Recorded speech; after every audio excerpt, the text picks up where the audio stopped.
Que la paix de Dieu soit avec vous. Bienvenue dans l'émission Puissance de Dieu. Que le Seigneur soit glorifié, que le Seigneur soit béni. Je suis très heureux de vous retrouver, chers amis. Très heureux d'être là aussi. Et je crois qu'il en est de même pour vous. Vous êtes déjà bien installés dans votre fauteuil, dans votre canapé. C'est bien d'être bien installé. C'est bien.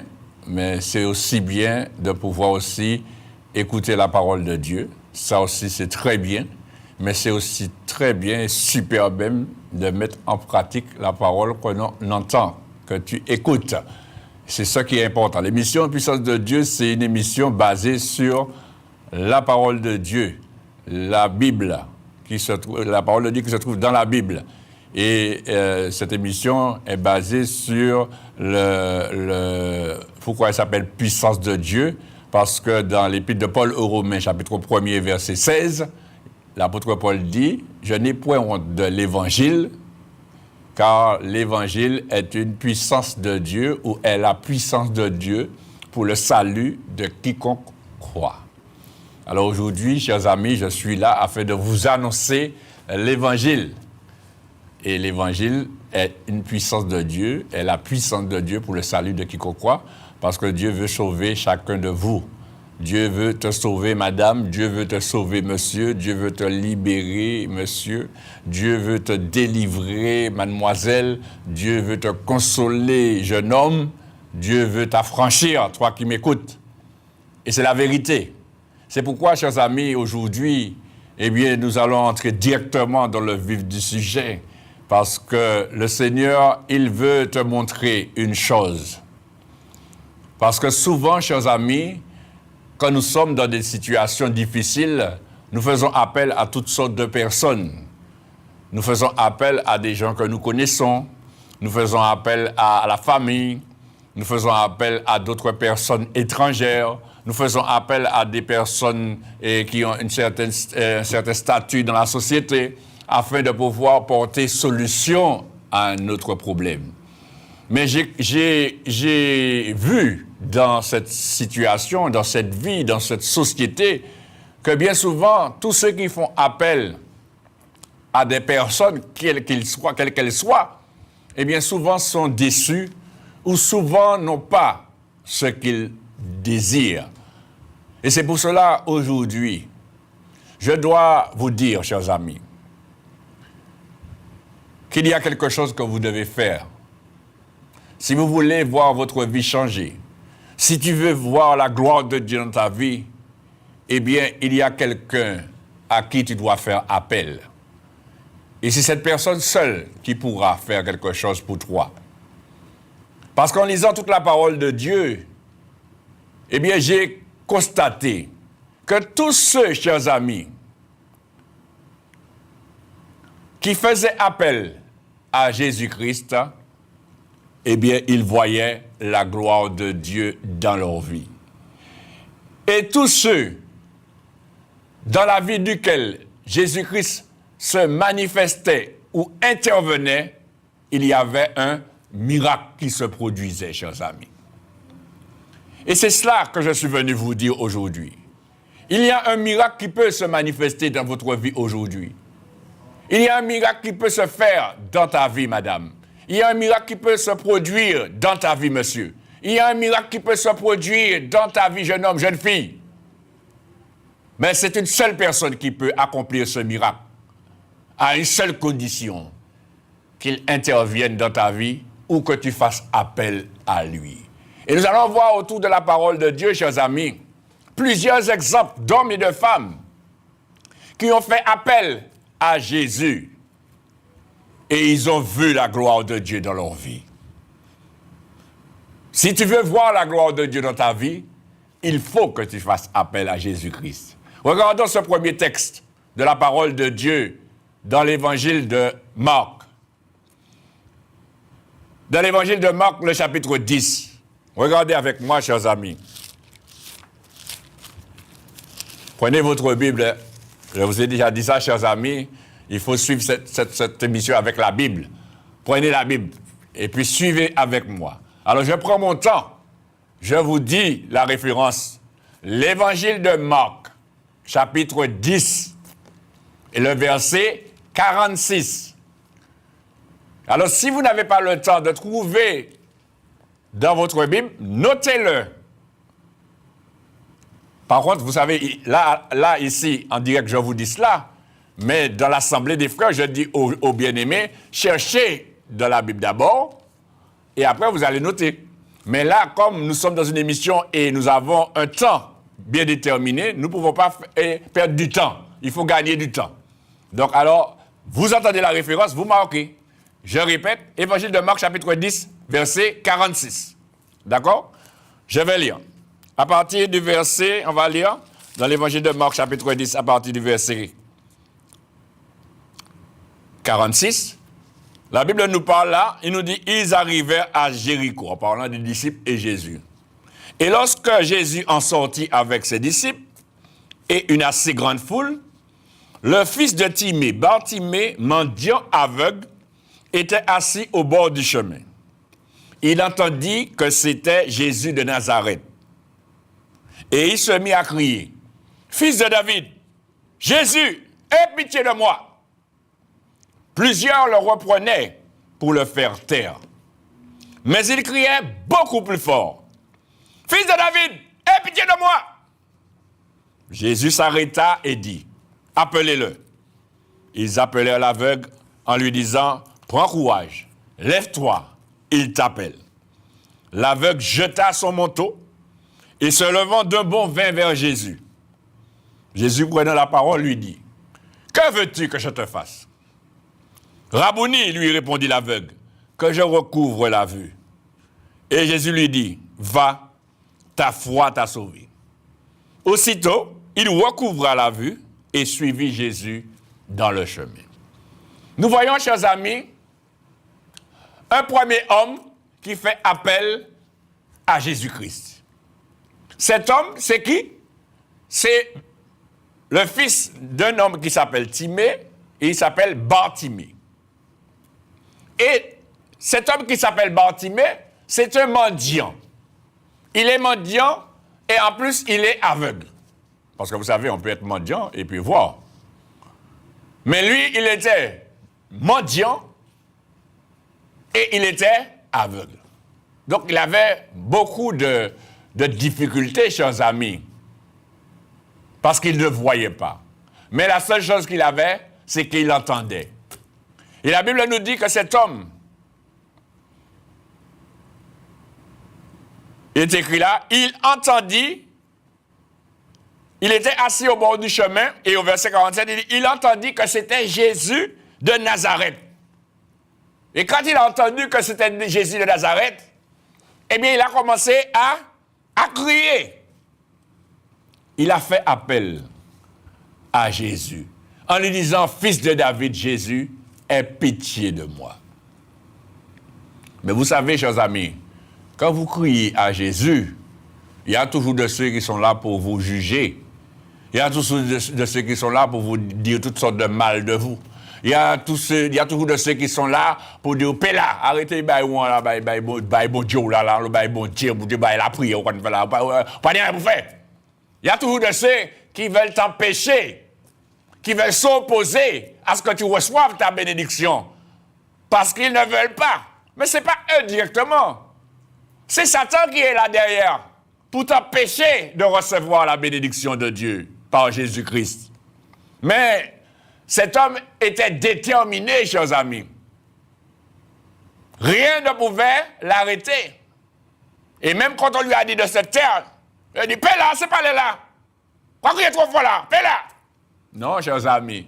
Eh bien, à ce moment, au lieu de se taire, il a crié encore plus fort. Plus fort, chers amis. À un point qu'il a crié tellement fort que Jésus l'a appelé. Jésus s'est arrêté, chers amis. Jésus marchait, il a arrêté Jésus, à force qu'il a crié à Jésus. Et toi qui me regardes, est-ce que tu as fait appel à Jésus? Est-ce que tu as crié à Jésus? Est-ce que tu as persisté à crier à Jésus? Même quand on te dit, mais non, mais c'est bon, tu as déjà crié une fois, il faut arrêter maintenant, ça suffit. Non. Est-ce que tu as crié? Est-ce que tu continues à crier à Jésus? Jusqu'à ce que Jésus réponde. Non. Tu as fait une fois et puis tu as dit, bon, ça c'est ça n'a pas marché. Je t'ai dit, moi Jésus, mais moi-même, moi fais ça, moi pas rien, moi là, pas rien. Mes chers amis, cet homme a crié. On lui a dit de cet homme, il a crié encore plus fort. Et Jésus s'est arrêté et Jésus l'a appelé. Jésus s'arrêta et dit, appelez-le. Et ceux-là même qui le disaient de se taire, qui lui disaient de se taire, chers amis, ceux-là même l'appellent et puis lui dit, prends courage, lève-toi, il t'appelle. Alors qu'on finit de là. À présent, parce que Jésus dit, criez, pourquoi dire, et prends courage. Vous voyez, chers amis, que si vous vous appuyez sur les hommes de cette vie, vous serez toujours déçus. Parce que l'homme, un coup il est comme ça, un coup il est d'une autre manière. L'homme est changeant. Mais gloire soit rendue à Dieu de ce que Jésus, lui, il n'est pas changeant. Jésus ne change pas. Dieu ne change pas. Et c'est pour cela, chers amis, dans l'Épître aux Hébreux, chapitre 13, verset 8, la Bible nous dit Jésus-Christ est le même hier, aujourd'hui et éternellement. Il ne change pas. Ce qui veut dire que ce qu'il a fait hier, il peut le faire aujourd'hui et il peut le faire encore éternellement. Il ne change pas. Eh bien, cet homme, il a fait appel à Jésus. Il était aveugle. Eh bien, Jésus lui a dit, qu'est-ce que tu veux? Que veux-tu que je te fasse? Et il a dit que je recouvre la vue. Il savait ce qu'il voulait. Quand tu appelles Jésus, il faut savoir ce que tu veux que Jésus fasse pour toi. Il y a ceux qui demandent à Jésus de faire quelque chose pour eux, ils ne savent même pas c'est quoi. Ah Seigneur, j'ai tout. Fais ce que tu veux. Pour la santé, pour ceci, pour cela. Il n'y a pas même ça qui ça pour dire. Ou là-bas, il faut demander ça ou l'air. Et puis c'est tout. Lui, ce qu'il voulait, c'est de voir. Quand Jésus lui a dit, qu'est-ce que tu veux, que veux-tu que je te fasse? Il a dit que je recouvre la vue. Un point, c'est tout. Et Jésus lui a dit, va. Verset 52, ta foi t'a sauvé. Pourquoi Jésus lui a dit, ta foi t'a sauvé? C'est parce que cet homme a manifesté la foi en Jésus-Christ. Et de quelle manière on voit que cet homme a manifesté la foi en Jésus-Christ? Ça veut dire, la manière, c'est qu'il ne s'est pas arrêté aux oppositions. Malgré qu'il ne voyait pas, il a regardé à ce que Jésus passait. Il ne voulait pas laisser Jésus passer sans lui demander de le guérir. Malgré les oppositions, il a continué à appeler Jésus, à crier vers Jésus. Et c'est là ce qui montre la foi en Jésus-Christ. Et quand tu fais appel à Jésus-Christ, eh bien, il faut justement manifester cette foi en Jésus-Christ. Croire que Jésus-Christ est capable de faire et d'accomplir ce miracle. Eh bien, cet homme croyait que Jésus-Christ était capable de le délivrer, de lui donner de voir. Et ainsi dit et ainsi fait. Il a cru et il a vu la gloire de Dieu. Il a fait appel à Jésus et il a vu le miracle. Tu comprends, madame? Tu comprends, monsieur? Celui qui fait appel au Seigneur Jésus, si tu fais appel à toutes sortes de personnes, c'est normal qu'on ne peut pas rien. Quoi crier, t'as pas là, quoi crier un tel pas là, quoi crier toutes sortes de personnes, quoi aller voir tout pour calter le monde. C'est Jésus qu'il faut appeler. C'est Jésus. Regardons un autre exemple, chers amis, dans la parole de Dieu, dans l'évangile de Luc. Évangile de Luc, le chapitre 17, verset 12. Comme je vous ai dit, notez, écrivez. Évangile de Luc, chapitre 17. Évangile de Luc, le chapitre 17. Et on va lire à partir du verset 12. Évangile de Luc, chapitre 17, verset 12. Comme Jésus entrait dans un village, 10 lépreux vinrent à sa rencontre. Se tenant à distance, ils élevèrent la voix et dirent, « Jésus, Maître, aie pitié de nous. » Dès que Jésus les eut vus, il leur dit, allez vous montrer au sacrificateur. Et pendant qu'ils y allaient, il arriva qu'ils furent guéris. Vous voyez, chers amis, chaque fois que quelqu'un fait appel à Jésus-Christ, il y a un miracle qui se produit. Parce que celui qui fait appel à Jésus-Christ, eh bien, il croit que Jésus-Christ est capable de lui donner ce dont il a besoin, ce qu'il lui faut. Et c'est la vérité, chers amis. Parce que Jésus n'est pas venu pour rien sur cette terre. Jésus est venu pour sauver ceux qui étaient perdus. Jésus est venu pour guérir les malades. Jésus est venu pour faire passer de la mort à la vie. Jésus est venu pour ressusciter les morts. Jésus est venu pour délivrer ceux qui sont captifs, libérer les opprimés et publier une année de grâce du Seigneur. Jésus est venu pour accomplir la volonté de Dieu, celle de sauver l'humanité.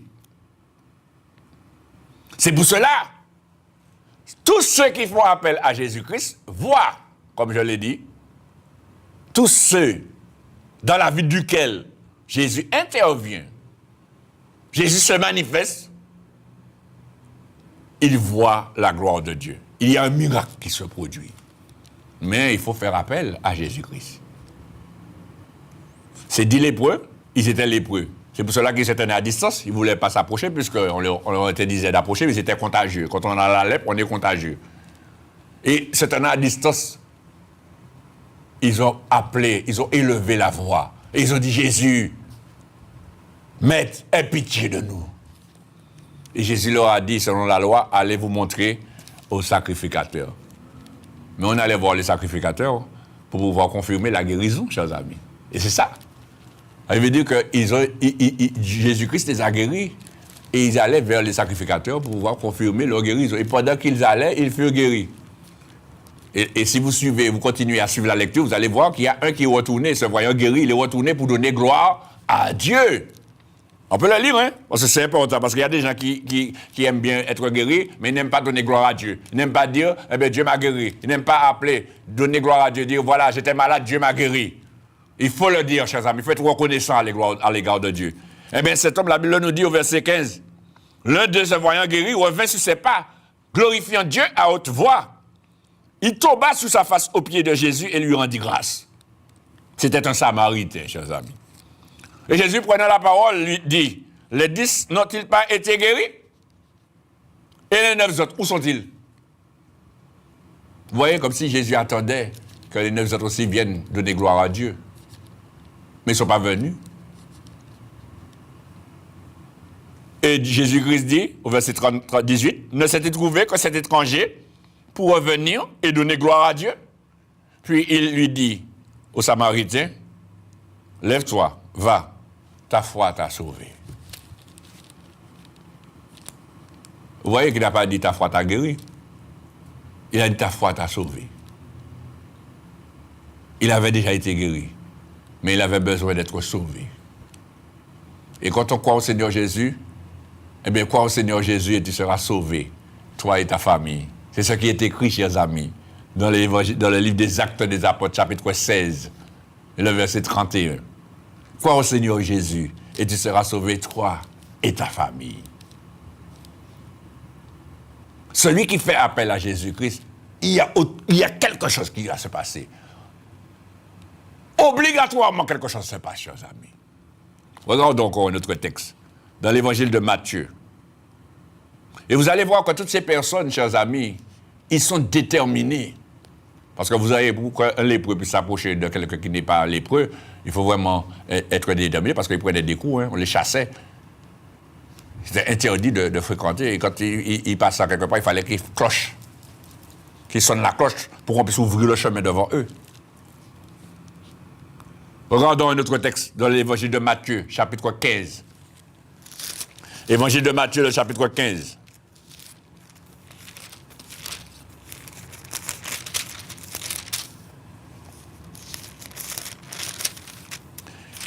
Évangile de Matthieu, chapitre 15. Et le verset, on va lire à partir du verset 21. Évangile de Matthieu, le chapitre 15, le verset 21. À partir du verset 21. Évangile de Matthieu, chapitre 15, verset 21. La Bible nous dit, Jésus étant parti de là, se retira dans le territoire de Tyr et de Sidon. Et voici, une femme cananéenne qui venait de ces contrées lui cria, « Aie pitié de moi, Seigneur, fils de David. Ma fille est cruellement tourmentée par le démon. » Jésus ne lui répondit pas un mot. Et ses disciples s'approchèrent et lui dirent avec instance, « Renvoie-la, car elle crie derrière nous. » Jésus répondit, « Je n'ai été envoyé qu'aux brebis perdues de la maison d'Israël. » Mais cette femme, elle vint se prosterner devant lui, devant Jésus, disant, « Seigneur, secours-moi. » Jésus répondit, « Il n'est pas bien de prendre le pain des enfants et de le jeter aux petits chiens. » « Oui, Seigneur, dit-elle, la femme qui répond, « mais les petits chiens mangent les miettes qui tombent de la table de leur maître. » Alors Jésus lui dit à cette femme, « Femme, ta foi est grande, qu'il te soit fait comme tu veux. » Et alors même, sa fille fut guérie. Vous voyez, chers amis, il n'est personne qui ayant invoqué le nom du Seigneur soit déçu, chers amis. Si tu fais appel au Seigneur Jésus, si tu crois que le Seigneur Jésus est capable d'accomplir le miracle que tu attends, de faire ce que tu veux, eh bien tu verras la gloire de Dieu. Tu verras le miracle s'accomplir. Mais il faut croire. Et il faut croire fermement. Même si tu te sens insulté, méprisé. Cette femme aurait pu dire, alors m'a senti chien. Hein?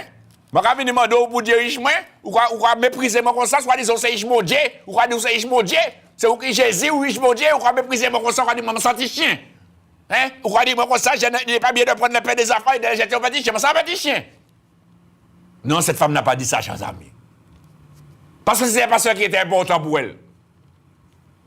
Elle avait vu en Jésus celui qui était capable de la délivrer, de délivrer sa fille du démon, chers amis. Elle avait vu en Jésus-Christ celui qui était capable de faire fuir Satan dans la vie de sa fille. Elle avait vu en Jésus réellement le Fils de Dieu. Et elle disait en elle-même, le Fils de Dieu est miséricordieux. Elle a aspiré la miséricorde de Dieu par Jésus-Christ, chers amis. Et c'est pour cela que quand Jésus lui a dit ça, elle n'a pas pris ça comme un mépris. Mais elle a dit, oui, c'est vrai ce que tu dis, mais les miettes tombent de la table des maîtres et les petits chiens mangent les miettes. Et c'est là, ça a touché le cœur de Jésus. Et Jésus lui a dit, femme, ta foi, tu as une grande foi, ta foi est grande, qu'il te soit fait comme tu veux. Et à l'heure même, chers amis, à l'heure même, sa fille fut guérie. Elle est venue vers Jésus, elle a fait appel à Jésus, pas pour elle, chers amis, mais pour sa fille. Et malgré elle a fait appel à Jésus pour sa fille, pas pour elle, Jésus-Christ a accompli un miracle dans la vie de sa fille. Mais il faut savoir que le miracle est passé par la maman pour arriver sur la fille. Parce qu'il fallait que la maman s'humilie. Et souvent, chers amis, toi qui me regardes là, madame, puisqu'on parle de femme, tu demandes que Dieu délivre ton fils du démon.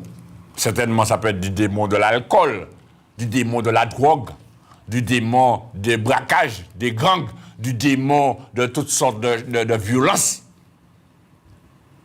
du démon du péché, de l'adultère, de l'impudicité, de toutes ces choses. Mais Dieu te montre là qu'il faut que tu t'humilies, madame, au pied de Dieu, au pied du Seigneur. Il faut que tu t'humilies. Et il faut que tu sois prêt à accepter quel que soit et à supporter quel que soit le mépris, mais à demeurer ferme dans ta foi en Dieu, dans ta foi en Jésus-Christ, quoi qu'on dise, quoi qu'on fasse. Parce qu'on va peut-être dire, tu es une mauvaise mère, tu n'as pas su éduquer ton fils, etc., etc. Vous savez tout ce que les gens peuvent dire. Et puis, il y aura des bêtises en l'eau, et puis, même ça a tout chaud.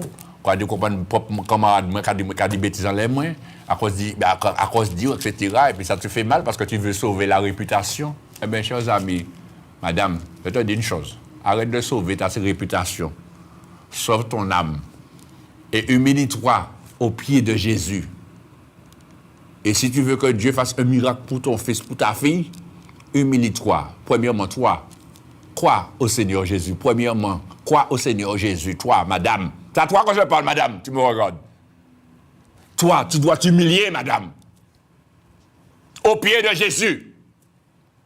Arrête de sauver ta réputation. Non. Tu vas sauver ta réputation, pourquoi?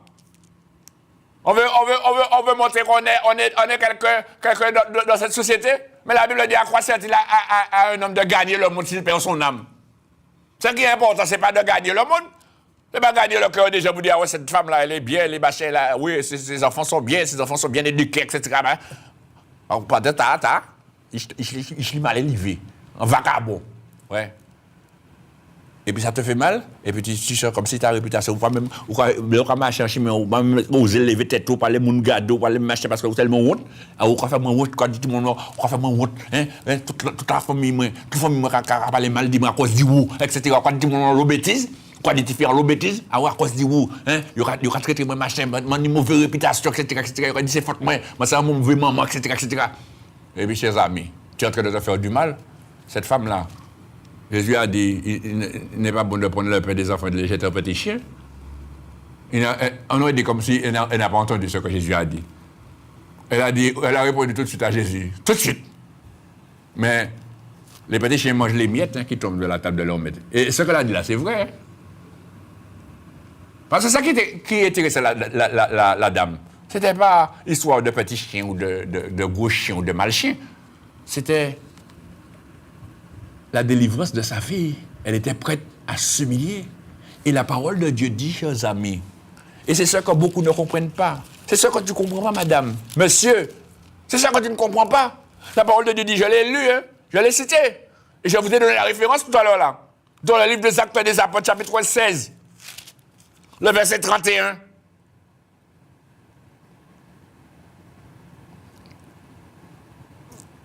Il dit, quand cet homme a demandé à l'apôtre Paul et Silas, que faut-il que je fasse pour être sauvé? L'apôtre Paul et Silas répondit, crois au Seigneur Jésus et tu seras sauvé, toi. Toi, premièrement, madame, il faut croire au Seigneur Jésus. Ou crois de la prière, ou crois de la prière, fille, ou crois de la prière, nièce, ou batichou, etc. Et où? Ou pas vous la prière? Ou pas vous êtes sauvé? Vous êtes sauvé ou pas vous êtes sauvé? Commencez par sauver premièrement avant de sauver les autres. Parce qu'un aveugle ne peut pas conduire un aveugle. Tu as besoin d'être éclairé pour éclairer les autres. Et si toi-même tu es aveugle, tu ne peux pas éclairer les autres. Alors il faut te sauver premièrement, madame. Il faut t'humilier au pied du Seigneur. Te remettre ta vie entre les mains du Seigneur afin qu'il puisse te sauver et aussi sauver ton fils et délivrer ta fille du démon. Et nous voyons là, chers amis, par ce texte encore, une femme qui était déterminée, rien ne l'a arrêtée jusqu'à ce qu'elle obtienne de Jésus-Christ ce qu'elle était venue chercher. Amen. Et elle l'a obtenu, chers amis. Sa fille a été délivrée du démon à l'instant, chers amis. Alors même, sa fille fut guérie, chers amis. Verset 28. Regardons encore un autre texte, chers amis, dans l'évangile de Matthieu. Évangile de Matthieu, le chapitre 17. Ah, il y en a pas mal, chers amis, mais tout cela pour vous montrer qu'il faut faire appel à Jésus-Christ. Et on va voir tout à l'heure comment faire appel à Jésus-Christ, parce qu'il y a de ceux qui font appel à Jésus-Christ, soi-disant, mais on va voir ça tout à l'heure. Évangile de Matthieu, chapitre 16. Évangile de Matthieu, chapitre 17, pardon.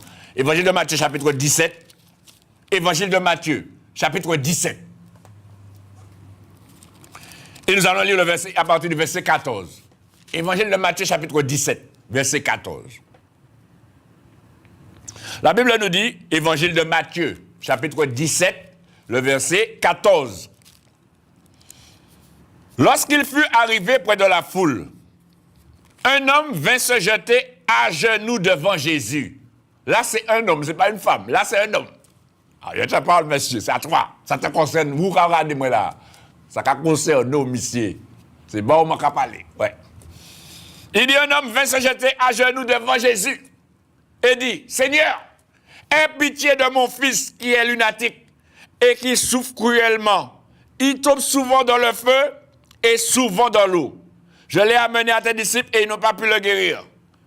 Jésus répondit, race incrédule et perverse. Oui, Jésus dit race incrédule. Incrédule, ça veut dire pas qu'à quoi. Pourquoi douter? Race incrédule et perverse, répondit Jésus. Jusqu'à quand serai-je avec vous? Jusqu'à quand vous supporterai-je? Amenez-le-moi ici. Il a dit à l'homme de l'amener. Jésus parla sévèrement aux démons qui sortit de lui et l'enfant fut guéri à l'heure même.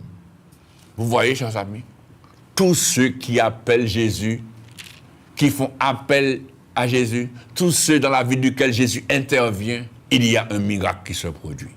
Cet homme, chers amis, s'est humilié aux pieds du Seigneur Jésus. C'est ce que la Bible dit. Il va se jeter à genoux devant Jésus. Et c'est ce que tu as besoin, monsieur. Tout à l'heure, là, je parlais aux femmes qui devaient s'humilier, mais toi, monsieur, papa, toi qui es papa, qui a un fils qui est peut-être dans la rue, eh bien, toi, tu as besoin de te sauver. Tu as besoin de te tourner vers Jésus pour ton fils, de t'humilier aux pieds du Seigneur Jésus pour que le Seigneur te sauve, premièrement, et que ton fils aussi soit sauvé. Mais tu veux sauver ton fils, tu veux délivrer ton fils, et toi-même, tu es aveugle. Toi-même, tu n'es pas sauvé. Alors que tu es le Père. C'est toi le Père. Et ça passe par toi, premièrement. Parce que c'est où qui mettez à sous la terre. Si là, c'est parce qu'on là. Si pas là, il va dire qu'il est là. Est-ce que tu comprends ça, là? Est-ce que tu comprends ce que je dis, monsieur? Tu es en train de faire un tas de démarches pour faire toutes sortes de choses pour que ton enfant sorte dans tout ce que tu veux qu'il sorte. Qu'il soit délivré de tout ce que tu veux qu'il soit délivré. Mais toi-même, tu as besoin d'être délivré. Alors, comment vas-tu délivrer ton fils alors que toi-même tu es pris? Il faut commencer déjà à te délivrer pour le délivrer. Et c'est ce que cet homme a fait. Il s'est jeté, il s'est humilié aux pieds de Jésus. Et il a dit, Jésus, aie pitié de moi. Vous voyez, il n'a pas dit, il a dit, Seigneur Jésus, aie pitié de mon fils qui est lunatique, chers amis. Il s'est humilié. Il a dit, aie pitié de mon fils qui est lunatique et qui souffre cruellement. Il tombe dans le feu et souvent dans l'eau. Et qu'est-ce qui s'est passé? Tous ceux qui s'humilient aux pieds de Jésus, tous ceux qui font appel à Jésus, tous ceux qui croient au Seigneur Jésus, voient le miracle de Dieu dans leur vie. Il y a encore de l'espoir pour toi, madame. Il y a encore de l'espoir pour toi, monsieur. On va voir encore un autre texte, chers amis. Regardez dans l'évangile de Luc. L'évangile de Luc. Je vous donne tous les versets, mais il y en a plein. Je ne vais pas tout, mais je vous donne une bonne partie. Évangile de Luc, chapitre 5. Évangile de Luc, chapitre 5. Et le verset 12. Évangile de Luc, chapitre 5, verset 12. Évangile de Luc, chapitre 5, verset 12. Ça va, vous avez noté? Évangile de Luc, chapitre 5, verset 12. La Bible nous dit là, Jésus était dans une des villes, et voici un homme couvert de lèpre. L'ayant vu, tomba sur sa face et lui fit cette prière. Seigneur, si tu le veux, tu peux me rendre pur. Jésus étendit la main, le toucha et dit, je le veux, sois pur. Aussitôt, la lèpre le quitta. Vous voyez, chers amis? Cet homme, un lépreux, qui était malade, une maladie contagieuse, la Bible nous dit, il a vu Jésus, il a fait appel à Jésus. Il est tombé sous sa face. Il s'est humilié, chers amis. Et il fit cette prière. Il a prié, il a appelé Jésus. Il a dit, Seigneur Jésus, si tu le veux, tu peux me rendre pur. Est-ce que vous comprenez, chers amis? Et qu'est-ce qui s'est passé? Jésus l'a touché. Et peut-être là où c'est mon Jésus touché. Et les prières, il a dit, il est contaminé, hein? Il est malade, hein? Avec toute leur incrédulité, chers amis. C'est l'incrédulité qui parle comme ça, chers amis. Quand on croit en Dieu, quand on croit en Jésus-Christ, on ne craint rien, chers amis. Aucune contagion ne peut nous atteindre si Dieu ne le veut. Si Dieu veut, oui. Si Dieu ne le veut pas, rien. Quand il y a 20 personnes qui sont contagiées à côté, ou pas qu'à toucher, parce que bon Dieu parle. Un point, c'est tout. Si tu crois en Dieu, tu vois la gloire de Dieu. Et cet homme, eh bien, Jésus lui a dit, je le veux, sois pur. Et aussitôt, chers amis, il a été guéri. Il n'y a pas un exemple, chers amis, où quelqu'un a appelé Jésus et qui n'est pas vu de miracle. Non, chers amis. Tous ceux qui ont fait appel à Jésus-Christ, ils ont vu la gloire de Dieu dans leur vie. Encore un autre verset, chers amis. Regardez dans l'évangile de Jean. Évangile de Jean, chapitre 4.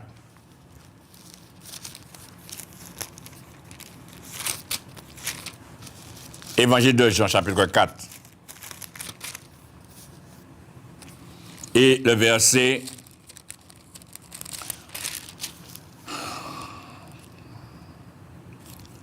On va lire la deuxième partie du verset 46, à partir de la deuxième partie du verset 46. L'évangile de Jean, chapitre 4, à partir de la deuxième partie du verset 46. Il est écrit là, évangile de Jean, chapitre 4, à la deuxième partie du verset 46. Il y avait à Capernaum un officier du roi, dont le fils était malade. Ayant appris que Jésus était venu de Judée en Galilée, il alla vers lui et le pria de descendre et de guérir son fils qui était près de mourir. Jésus lui dit, « Si vous ne voyez des miracles et des prodiges, vous ne croyez point. » L'officier lui dit, « Seigneur, descends avant que mon enfant meure. » Va, lui dit Jésus, « Ton fils vit. » Et cet homme crut à la parole que Jésus lui avait dite, et il s'en alla. Comme déjà il descendait, ses serviteurs venant à sa rencontre lui apporta cette nouvelle, « Ton fils, ton enfant vit. » Il leur demanda à quelle heure il s'était trouvé mieux, et ils lui dirent, « Hier, à la 7e heure, la fièvre l'a quitté. » Le père reconnut que c'était à cette heure-là que Jésus lui avait dit, « Ton fils vit. » Et il crut, lui et toute sa maison. Vous voyez, chers amis? Il crut, lui et toute sa maison. Pourquoi on ne dit pas « il crut avec toute sa maison » ? Pourquoi il faut qu'on appuie sur le « lui » ? Pourquoi il faut dire « il crut, lui et toute sa maison » ? C'est parce que, chers amis, quand tu es parent, ça commence par toi.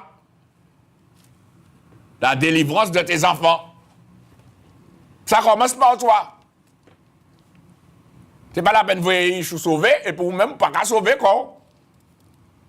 Et c'est ça, chers amis. Crois au Seigneur Jésus et tu seras sauvé. Toi et ta famille, monsieur et madame. Crois au Seigneur Jésus et tu seras sauvé, toi. Et tes enfants aussi seront sauvés, délivrés, guéris, libérés. Mais non, quand on te parle de l'évangile, quand on te parle de Jésus-Christ, tu dis, ah ouais, je ne parle de ces là. Arrêtez, voilà. Voilà ce que tu dis. Alors tu cherches des solutions ailleurs. Tu vas voir toutes sortes de spécialistes. Oui? Mais, où est le miracle? Il n'y a pas de miracle. Mais Jésus peut faire un miracle pour toi.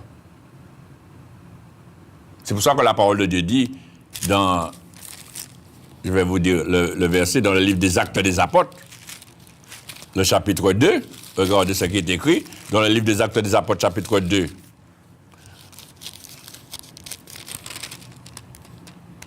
Et on va lire le verset...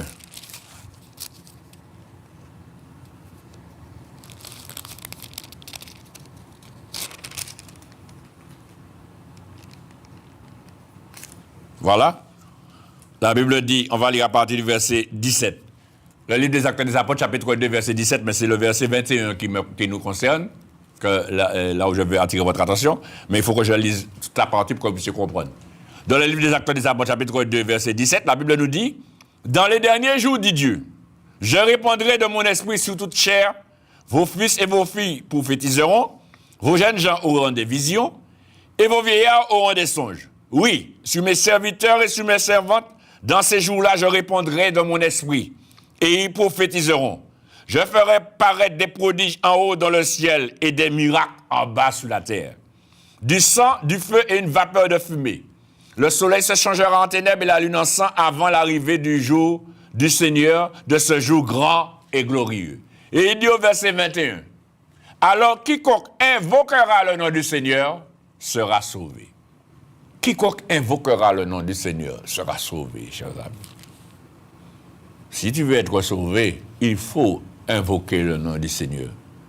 Si tu veux être délivré, il faut faire appel au Seigneur. Il faut faire appel à Jésus-Christ. Il faut que Jésus-Christ intervienne, se manifeste dans ta vie. Il faut ouvrir ton cœur à la parole de Dieu. Il faut accepter la parole de Dieu et la mettre en pratique dans ta vie pour voir la gloire de Dieu. Si tu ne fais pas cela, eh bien, tu ne pourras pas t'en sortir, monsieur, madame. Et tu ne pourras pas non plus voir la gloire de Dieu. Regardons encore un autre texte, chers amis. Cette fois-ci, ça concerne la dimension extraordinaire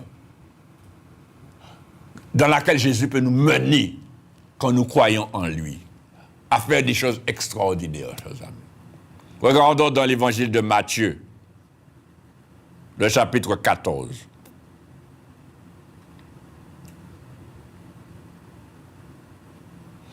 Évangile de Matthieu, chapitre 14.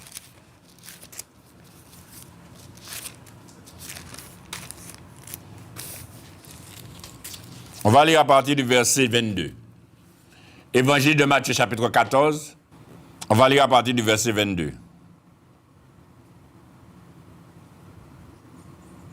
La Bible nous dit, aussitôt après, il obligea les disciples à monter dans la barque et à passer avant lui. Donc il parlait, justement, il y avait la multiplication des pains qu'il venait de faire. Il obligea les disciples à passer avant lui de l'autre côté pendant qu'il renverrait la foule. Quand il l'eut renvoyé, il montra sur la montagne pour prier à l'écart. Et comme le soir était venu, il était là seul. Jésus était là seul. La Bible nous dit, la barque, déjà au milieu de la mer, était battue par les flots, car le vent était contraire. À la 4e veille de la nuit, Jésus alla vers les disciples, vers eux, marchant sur la mer. Quand les disciples le virent marcher sur la mer, ils furent troublés et dirent, c'est un fantôme. Et dans leur frayeur, ils poussèrent des cris. Jésus leur dit aussitôt, rassurez-vous, c'est moi, n'ayez pas peur. Et l'apôtre Pierre lui répondit, Seigneur, si c'est toi, ordonne que j'aille vers toi sur les eaux. Et Jésus dit, viens. Et Pierre sortit de la barque et marcha sur les eaux pour aller vers Jésus. Mais voyant que le vent était fort, il eut peur, et comme il commençait à enfoncer, il s'écria, Seigneur, sauve-moi. Aussitôt, Jésus étendit la main, le saisit et lui dit, homme de peu de foi, pourquoi as-tu douté? Et ils montèrent dans la barque et le vent cessa. Vous voyez, chers amis, que quand on fait appel à Jésus-Christ, il y a un miracle. Il y a toujours un miracle qui se produit, chers amis. Quand on obéit à Jésus-Christ. Quand Jésus-Christ te demande de faire quelque chose, il faut le faire pour voir la gloire de Dieu. Mais tu ne veux pas le faire. Tu ne veux pas obéir. Et tu veux voir la gloire de Dieu. Tu crois que c'est comme si tu vas et voir un médecin, tu payes ta consultation? C'est pas comme ça avec Jésus. Avec Jésus, c'est gratuit. Tu n'as pas besoin de payer. Il te suffit tout simplement d'obéir et de croire. de croire et d'obéir. Et en croyant, quand Jésus a parlé, Jésus dit c'est moi. Il a dit à Pierre, c'est moi, n'ayez pas peur. Pierre lui a dit, c'est toi, ordonne que j'aille sur les eaux. Oh ben, on ne peut pas faire, marchant l'aide de l'eau. Mais l'apôtre Pierre croyait en Jésus. Il a dit, c'est toi, ordonne. C'est là seulement que je saurais que c'est toi. Eh bien, Jésus lui a dit, viens. Et il n'a pas hésité un instant. Il a enjambé la barre et puis il est allé dans l'eau et il a marché sous les eaux, chers amis. La foi en Jésus lui a fait marcher sur les eaux. Quelque chose qu'un homme ne peut pas faire de lui-même, chers amis. Qu'est-ce que Dieu n'est pas capable de faire si tu crois en lui dans ta vie? Qu'est-ce que Dieu ne peut pas faire dans ta vie, monsieur, madame, si tu crois en lui? Il n'y a rien qui soit impossible à Dieu. Mais maintenant, ce que Dieu te demande, ce que Dieu te demande, ce que Dieu attend de toi, c'est que tu crois en lui. Que tu crois qu'il est capable de faire et que tu obéisses à ce qu'il te dit. Quand il te dit viens, eh bien il faut venir, mais tu ne veux pas venir. Tu veux avoir, mais tu ne veux pas venir. Tu veux qu'il fasse pour un tel, mais tu ne veux pas qu'il fasse pour toi. À force que tu as bon cœur comme ça, tu veux qu'il fasse pour les autres, et bien toi, tu n'as pas besoin. C'est les autres qui ont besoin, toi, tu n'as pas besoin. Mais c'est vous premier qui a besoin. Alors, avant de penser aux autres, pense à toi, monsieur, madame. Parce que le salut est personnel. Sauve-toi premièrement, et à ce moment, tu pourras sauver les autres. Mais si tu n'es pas sauvé, tu ne pourras pas sauver les autres. Les autres vont se sauver eux-mêmes. Mais ce n'est pas toi qui pourras les sauver. Mais si tu te sauves, tu pourras aussi sauver les autres. C'est pour ça que la parole dit, crois au Seigneur Jésus et tu seras sauvé, toi et ta famille. Il faut qu'il y ait un qui se sauve pour sauver les autres. L'apôtre Pierre a crié, il a parlé à Jésus, Jésus lui a dit viens. Il a obéi, il a vu la gloire de Dieu. Mais quand il était là, il y a des oppositions. Il y a toujours des oppositions, chers amis, quand il y a la gloire de Dieu. Il y a toujours des gens qui me parlent, des gens qui marchent. Il y a toutes sortes de vents contraires qui souffrent pour pouvoir te détourner de la gloire de Dieu. Et là, il s'est laissé détourner. Il a eu peur. Et malgré dans cette situation-là qu'il avait peur, il a crié encore à Jésus. Sauve-moi, Seigneur! Et Jésus a tendu la main et Jésus l'a sauvé, chers amis. Chaque fois qu'on appelle Jésus, il répond. Il agit. Mais il faut croire en lui. Il faut croire que c'est lui seul qui est capable de faire quelque chose dans ta situation, monsieur, madame. Mais maintenant, je vais vous parler de quelque chose qui va vous ébranler, qui va vous gêner, mais c'est la vérité, chers amis. Quand on appelle Jésus, chers amis, c'est pas avec une croix qu'il faut appeler Jésus. Tu vas rien voir. C'est pas la croix. Jésus, c'est pas la croix. Jésus, c'est pas le crucifix. Vous voyez, quand tous les hommes qui ont appelé Jésus, là, ils avaient une croix. Jésus était là, devant eux. Ils appelaient Jésus. Maintenant, Jésus n'est plus là, on ne voit pas Jésus. Jésus est là, en esprit. Et tu dois le croire, par la foi, qu'il est là. Tu n'as pas besoin ni de croix, ni de statuette, ni de statue, ni quoi que ce soit pour faire appel à Jésus. Ni de bougie. Et c'est pour cela que quand tu ne vois pas la gloire de Dieu, tu fais appel à un tas de choses qui ne concernent pas Dieu. Tu as des statues, des statues, tu as des croix, tu as des crucifix, tu as un tas de choses, des idoles. Et puis tu dis que tu fais appel à Dieu. Je vais faire la prière, je vais faire le livre prière, je vais faire le livre prière, je vais faire ça. Mais la Bible, pour dire, c'est tout. La Bible, seulement. Qui a fait la prière, ça? La prière vient du cœur. Vous voyez que ces gens-là avaient un livre de prière, ceux qui ont appelé Jésus, ils avaient un livre de prière pour parler à Jésus. Ils sont venus avec leur voix. Aie pitié de moi. Que veux-tu que je fasse? Que je recouvre la vue. Voilà, chers amis, voilà la vérité. Tu perds ton temps à faire appel à la création, à faire appel à la créature.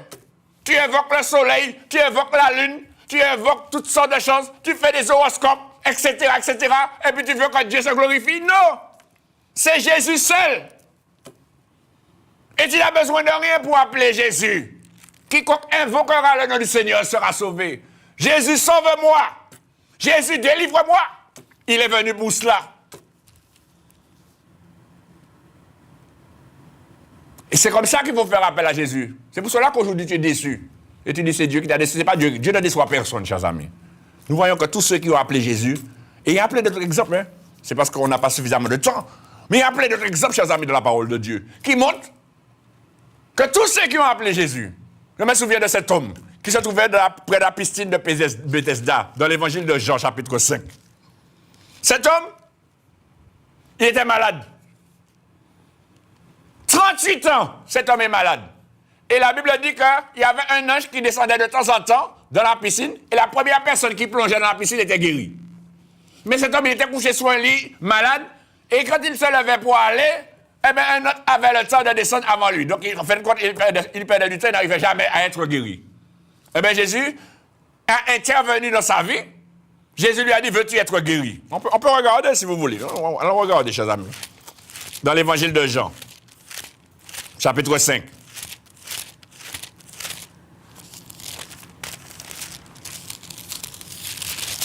Évangile de Jean, chapitre 5, à partir du verset 1er. Évangile de Jean, chapitre 5, verset 1er. La Bible nous dit, après cela, il y eut une fête des Juifs et Jésus monta à Jérusalem.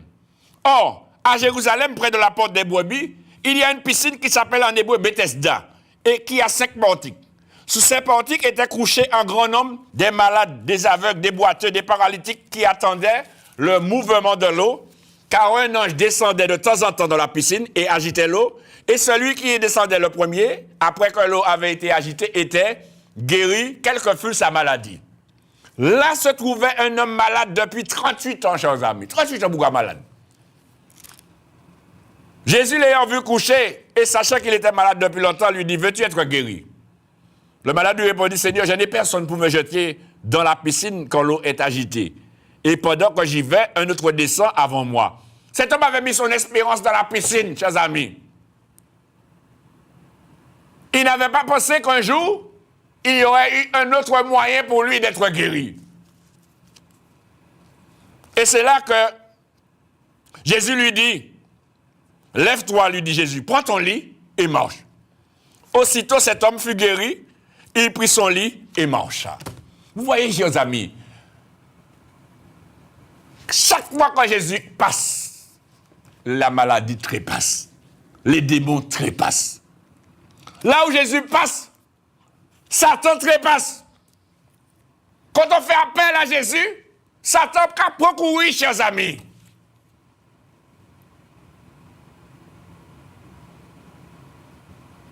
C'est pourquoi je te dis, monsieur, madame, arrête de faire appel à Jésus, soi-disant, avec toutes sortes de choses. Des bougies, etc., toutes sortes de bougies dans ta chambre, dans ta cuisine, dans ton salon, un tas de bougies pour pouvoir évoquer quoi, chers amis? Jésus n'est pas une bougie, chers amis. Et quand Jésus dit « Je suis la lumière du monde », ce n'est pas une bougie, chers amis. Ce n'est pas cette lumière-là. Cette lumière-là finit. Mais la lumière de Jésus ne finit pas, chers amis. Si la lumière de Jésus, si la bougie est finie, si la bougie est mort, la lumière a fini. Alors, alors, tant pour mettre lumière en l'autre bougie, alors c'est une lumière qui a fonctionné à coup par coup. Non, chers amis, tout ça c'est des traditions, tout ça c'est la religion, tout ça c'est l'homme qui a mis cela. L'homme, mais c'est pas Dieu, c'est pas Jésus-Christ. Quand tu fais appel à Jésus-Christ, tu n'as pas besoin de quoi que ce soit. Jésus-Christ est assis à la droite de Dieu, intercédant pour chacun de nous. Il est venu afin de rétablir la communication entre Dieu et nous. Maintenant, nous pouvons parler à Dieu au nom de Jésus-Christ. Et Dieu se glorifie. Et c'est ce que tu as à faire, monsieur, madame. Quand Jésus-Christ te parle, eh bien, obéis à ce qu'il te dit. Et tu verras la gloire de Dieu. Premièrement, si tu veux voir la gloire de Dieu dans la vie de ton fils, dans la vie de ton petit-fils, dans la vie de ta petite-fille, si tu veux voir la gloire de Dieu dans la vie de ta fille, de ton mari, de ta femme, fais appel à Jésus-Christ et obéis à Jésus-Christ, toi premièrement. Et tu vas voir, en obéissant à Jésus-Christ, eh bien, Jésus-Christ agira dans la vie de ton enfant, dans la vie de ton mari, dans la vie de ta femme, dans la vie de tes enfants. en t'humiliant au pied de Jésus, Jésus-Christ agira. C'est à toi que je parle, madame. C'est à toi. Toi qui souffres beaucoup, qui pleures nuit et jour. Et souvent tu te dis, mais qu'est-ce que j'ai fait au bon Dieu pour que ces choses m'arrivent? Ce que tu as fait au bon Dieu, c'est ce que tu dis, qu'est-ce que tu as fait au bon Dieu? Qu'est-ce que tu as fait à Dieu? Eh bien, ce que tu as fait à Dieu, c'est que tu n'as pas obéi à Jésus-Christ, tu n'as pas obéi à la parole de Dieu. Tu as obéi à la religion, mais tu n'as pas obéi à l'évangile, tu n'as pas obéi à la parole de Dieu. Et c'est pourquoi la désobéissance emmène la malédiction. Alors comprends cela et repens-toi, comme la Bible dit dans le livre des Actes des Apôtres, chapitre 2, verset 38. Repentez-vous et que chacun de vous soit baptisé au nom de Jésus-Christ pour le pardon de vos péchés. Et vous recevrez le don du Saint-Esprit. Car la promesse est pour vous, pour vos enfants, et pour tous ceux qui sont au loin, en aussi grand nombre que le Seigneur les appellera. Voilà la parole de Dieu. Voilà ce que tu n'as pas fait. Tu as suivi la religion, mais tu n'as pas suivi la parole de Dieu. Tu n'as pas suivi l'évangile. Et l'évangile dit, celui qui croira, dans l'évangile de Marc, chapitre 16, verset 16, celui qui croira et qui sera baptisé sera sauvé, mais celui qui ne croira pas sera condamné. C'est Jésus qui le dit, ce n'est pas moi. L'évangile de Marc, chapitre 16, verset 16, Matthieu, Élie. Et c'est ce que tu n'as pas fait. Quand Jésus dit, si un homme n'est d'eau et d'esprit, il ne peut entrer dans le royaume de Dieu. Tu crois que c'est une blague? Tu vas chercher un tas de raisonnements, un tas de prétextes, un tas d'excuses pour ne pas obéir, et puis tu veux que Dieu se glorifie dans ta vie? Eh bien, tu vas te fatiguer. Jésus dit dans l'évangile de Matthieu, chapitre 11, verset 28, « Venez à moi, vous tous qui êtes fatigués et chargés, je vous donnerai du repos. » C'est la vérité. Quand tu viens à Jésus-Christ, Jésus-Christ te libère, il te décharge et il te donne du repos. Tu peux dormir bien, tu dors bien, tu vis bien, même s'il y a des persécutions, même s'il y a des épreuves. Cela n'agit pas sur toi parce que tu t'appuies sur Jésus-Christ. Il te donne la force de triompher de toutes ces choses. C'est ça que tu as besoin, madame. Jésus est venu pour te consoler, mais il faut le laisser te consoler. Il faut lui donner la possibilité de te consoler. Mais si tu ne lui donnes pas la possibilité, tu ne pourras pas être consolé. Tu vas toujours en train de pleurer. Tu vas toujours pleurer. À un moment, même à force de pleurer, ou pas des larmes sec. Pas de l'eau encore, à force de pouvoir pleurer. Alors, reviens, repens-toi et donne ta vie à Jésus-Christ. Accepte la parole de Dieu en te repentant et en te faisant baptiser pour le pardon de tes péchés, pour avoir la vie éternelle. Crois au Seigneur Jésus et tu seras sauvé, toi et ta famille. Au revoir, chers amis. Que Dieu vous bénisse et vous garde.